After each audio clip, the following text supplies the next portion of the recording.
the things people don't tell you about pregnancy. So if you're glowing right now with your pregnancy and you want to hear the truth, stay on the channel.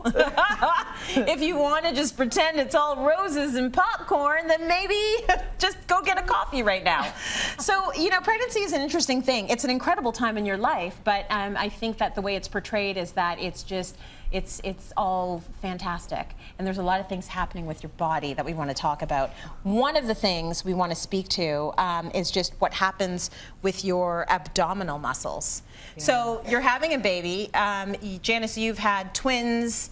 Whether you, 2 others. Yeah, as well as 2 others. Whether you have twins or 1 or 2 or 5, things could be happening in your body just to be able to carry the weight of a human being in there. And one of them is your ab splitting. What's it called? Diastasis recti. The rectus muscles, yeah. Diastasis, they spread. They spread. Yeah, and actually there's the aponeurosis, which in English is the covering sheath of the muscles, yeah. are essentially fused together along the midline. You know, when people talk about getting the 6-pack or 8-pack, they have that.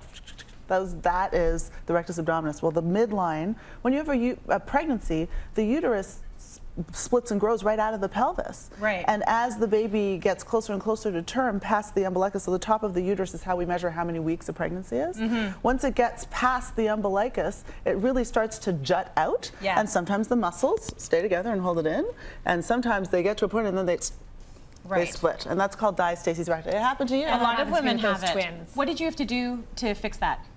I had it all laced back together with stitches and surgery. Okay. So afterwards, so I got divorced during my pregnancy with my twins. Yeah. So all of that weight, I had massive babies, came from the rest of my body. Mm-hmm. So I left the hospital like way below my normal weight. Mm-hmm. And then I had all of this skin.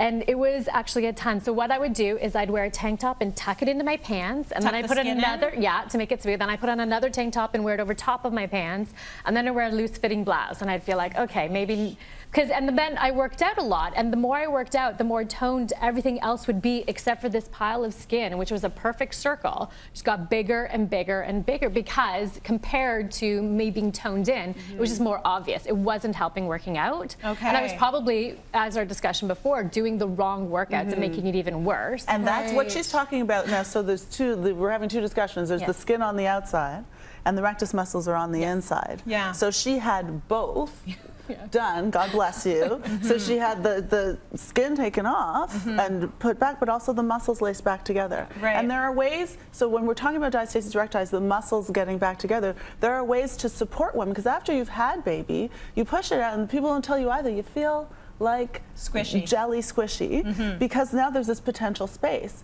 And when you want to start working out again, it's probably not as good for you to start working out right away anyway, because you're also having all the bleeding that happens, the lochia coming out. But what you can do, there are systems that exist. There's the thin support, so it holds you in. Yeah. And then on top of it, there's an additional support that pulls in your back. And there are many variations of this that you can have. Right. But the sooner that you do something to kind of compress and bring things in, you can actually improve the likelihood that you will recover from the diastasis. If you have a very significant one, then you can only do surgery to make it better. See, I still like that feeling. That's why I wear Spanx. I know. It's that. Yeah, it's bringing it all in. It's that it brings you in. Because maybe your kids are like 40 years old and you still have that problem. Exactly, yeah. It could happen, right? Yeah. Okay, I want to talk about bleeding because you mentioned it. I remember leaving the hospital and them giving me this pad that was like, it's about this big.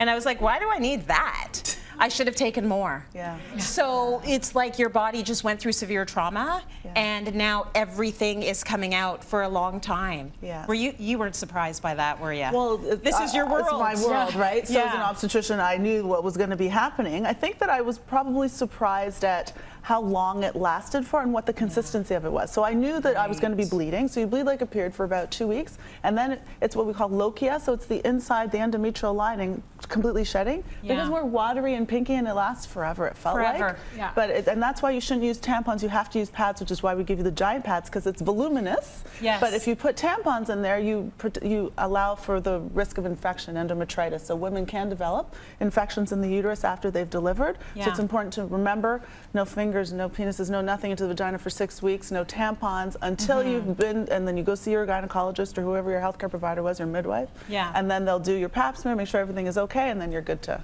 go on your way. It's not like you want to put anything up there anyways. Some women do, friend. Stay away. It's like a circle with an X through it. Get away. No fly zone. No fly zone. One more thing before we go to break. I want to talk about the areola. How shocked were you? I don't know how big your areolas got. Giant. We used to call mine for jokes coaster areolas. I kid you not. If a size of a coaster is this mug, this was my areola. And everybody like, oh, it's so the baby can see. It's like, are you sure the baby needs that much areola so they can nurse? Are you kidding me? Like Leo and I used to just look at them. Like, look at what's going on. And the best is when you have the lactation consultant. So even as an obstetrician, I mean, nursing was a trip for me. Yeah. So I had like God bless my nanny, she's been with us for 12 years, so she was there, my mother, the lactation consultants aid me with my Everybody's breast looking at you. and everybody's like, I'm like, how does that little mouth fit on this giant target? 'Cause like, they're like, you just squish it and then you do the football hole. And Like, are you sure? So, but that's, so the baby can see it. Okay. Yeah, you better see it. It's the size of a stop sign.